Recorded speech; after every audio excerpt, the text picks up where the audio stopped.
How to lock Google Play Store to protect your child. Hello everyone, welcome to this channel. I'm here to help you out today. So without any delay, let's get started. So first of all, launch the Google Play Store application on your device and make sure that you're logged into your account.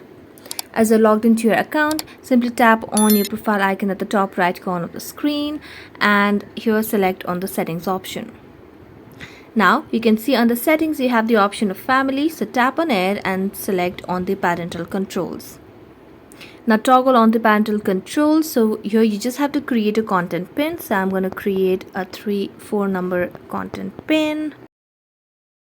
And as you do that, the parental controls will be on. So you just have to tap on apps and games and make sure that you do not allow all over here. So let's go to whichever age that your child is of. So let's tap on got it and then tap on save. As you tap on save, what you can do is you can simply go back to your Play Store and you'll be able to see that you have locked Google Play Store to protect your child. So that's it. Thank you so much for watching this video. See you next time.